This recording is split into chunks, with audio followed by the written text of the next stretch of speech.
Sure. What techniques do you teach?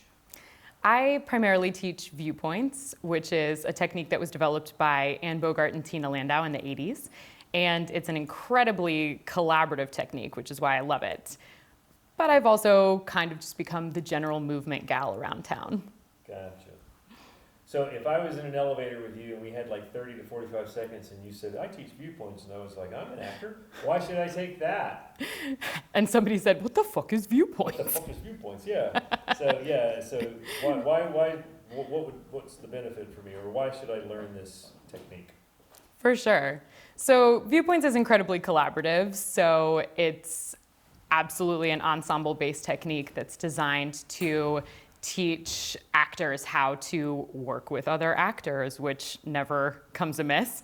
But I would say that the primary reason that folks should study Viewpoints is that the one thing that tracks with you from role to role to role is your body and your voice. So if you have command over your body and your voice, you can be anyone. Why do you think that it matters to an actor to learn any technique? Why does technique matter?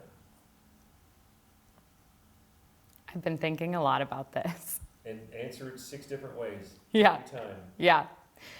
So I think that the primary reason that technique matters is that we should never stop growing as actors. Mm-hmm. We should never stop growing as actors. That's full stop. If you gain a couple of skills here and a couple of skills there and then think that your learning journey is done, like that's not what we do as humans. That's not what we should do as actors. The other thing that I have been thinking a lot about is that in other professions, there are continuing education classes. So you don't just pass the bar, become a lawyer, and then say, great, I know everything I need to know about lawyering.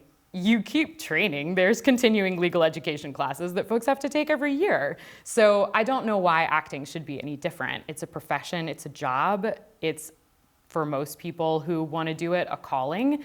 And so why would you stop investing in yourself and your craft? I don't understand that. Okay. Also, I just generally think that technique...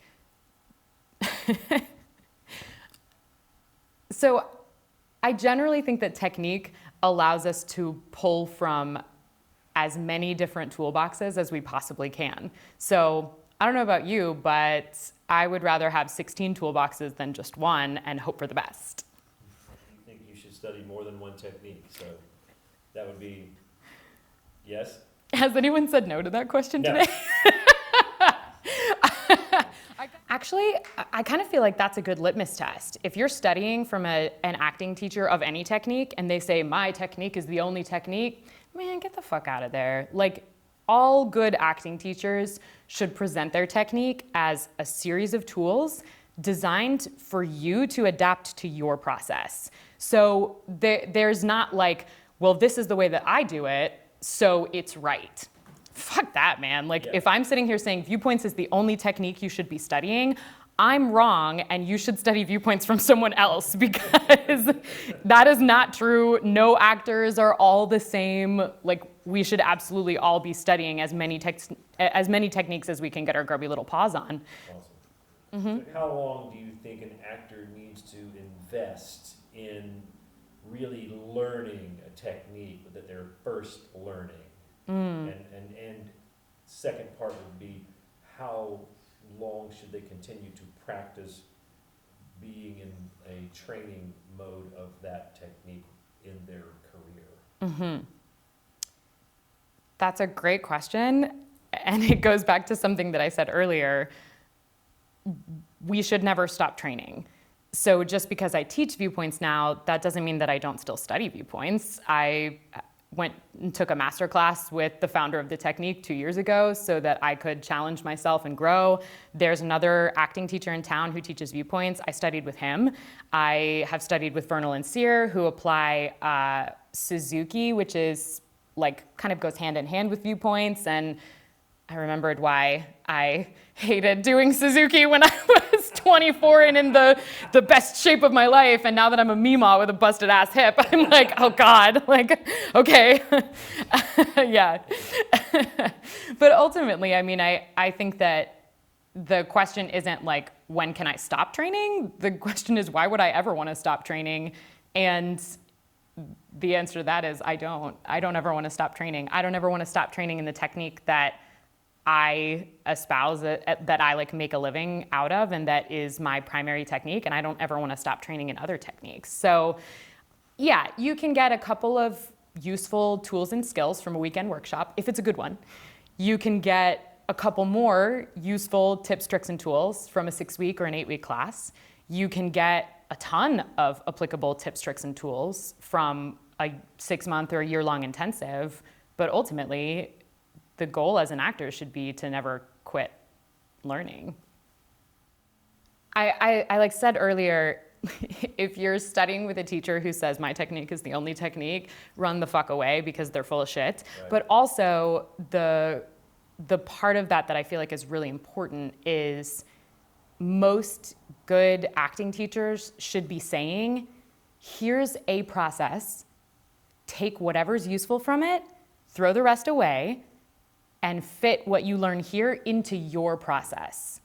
And then at the end of it, ideally, if you've studied as many acting techniques as you can get your grubby little paws on, then you'll have a process that always shows up for you because it's your process. So it's based on, this tip that I learned over here, this technique that I learned here, this really useful exercise for when I get stuck in my head. Like, I'll have all of these things so that I'm never on set completely frozen and dead inside and panicked and terrified and wondering what the hell I'm supposed to do now. Like, I have a tool for everything that comes my way. That's awesome. Thank you. So what do you think, in your opinion, what do you think will make the actors, all the actors, or the actors, the Atlanta market actors better? 2 things will make us better. Number 1, studying as many techniques as we possibly can. And number 2, thinking of our craft as more than just how I look in the frame from here to here. Thinking of our craft as an entire body experience, that will make us better. I talk a lot about, meaning no disrespect to religious traditions, I talk a lot about the actor chakras, which I think are head, heart, and gut. Okay. And all 3 have to be in alignment and working together. Because we've all worked with those actors who are all head all the time, and something happens that's slightly unexpected, and they're just, like they cannot process. We've all worked with those actors who are all heart, and you're just like sitting there watching them like cry and snot, and you're like, man, do I need to be here for this? Because like we are not in relationship right now, And then we've all been in scenes with those actors who are all gut, and like it's like being on stage with a ticking time bomb that you have no idea when it's gonna go off, because like every night or every take, it's going to be completely different from what it was before, and that can be very exciting and also fucking terrible. And so,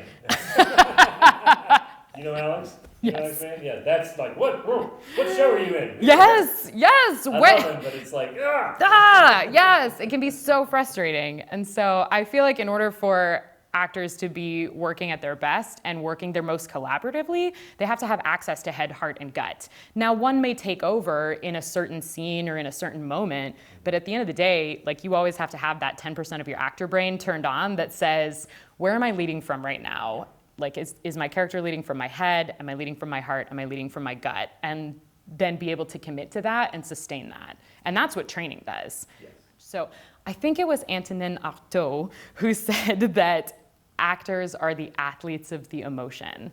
Oh. I know, right? I like that. And I thought that was the tits when I read it. I thought that pretty much perfectly encapsulated what we do. And so in the same way that an athlete goes to the gym, you can't just wake up one morning and run a marathon or climb Everest. Yeah. Actors train. Athletes train, actors train. We're athletes of the emotion. Yes. I have like a really deep like part of why I train that I would love to share. A big part of why I train is that I want to always be focusing on process, not product. And as actors, that's incredibly important because I go to hundreds of auditions a year. If I'm lucky, I book 5. you know? And if I'm always focused on product and what comes as a result of going to hundreds of auditions a year, then I've missed it. I've missed the joy of the day-to-day of being an actor. I think it was Kostroff who said, I get to be Tevye on a Tuesday, you know? I'm not gonna get to be Tevye, but like, you know, I show up and I get to be this character on a Tuesday. And whether or not I get the role, it matters from a financial perspective. It matters from a like, I wanna actually be on set or on stage, getting a chance to do what I love in front of and with and for people. But ultimately, it doesn't matter from the perspective of, if I don't book, I'm not good. And that's why I hate classes or workshops that are like, wanna up your booking rate? Come study with me. Like, first of all, you can't promise that. And second of all, it completely robs me of the joy of being an actor. If all I'm focusing on is booking, booking, booking, then I'm completely missing out on the joy of being an actor. So, Preaching to the choir. yeah, right? Just train, and focus on process, not product. Well, and I think there's a lot of actors in this town who don't really love being an actor. Yeah. They like the idea of being an actor. Or they like the glory of it. Well, They like the everybody calling them when they're on national TV, like, you know. It's all from the ego. Yeah. And like, yeah, the times when that has happened to me, people have gotten in touch from like high school that I haven't talked to in 10 or 15 years. And I'm like, wow, we're not friends. Like, I don't care. So why do you teach? I teach because I love it. I want everyone in the world to know what Viewpoints is, and I want them to be able to move comfortably in the skin that they are in. And I think that that's a fundamental human right. Every human on this planet should be able to move comfortably in the skin that they're in, and Viewpoints helps us do that. I also teach because I love collaboration, and a lot of my teaching these days has become collaborative. I teach with Clayton Landy at the Alliance, I teach with Dustin Lewis at Drama Inc., and there is such a joy in taking two techniques and putting them together and seeing how they complement each other and support one another and how they can make actors better. I just love that part of the process. What's one of your guilty pleasures? I think going on tape. I think in order to have a guilty pleasure, I have to feel guilt about pleasure. I don't. I'm like the ultimate hedonist. Like, if it is pleasurable, I am into it and I support it as long as it doesn't hurt other people. Excellent answer. Excellent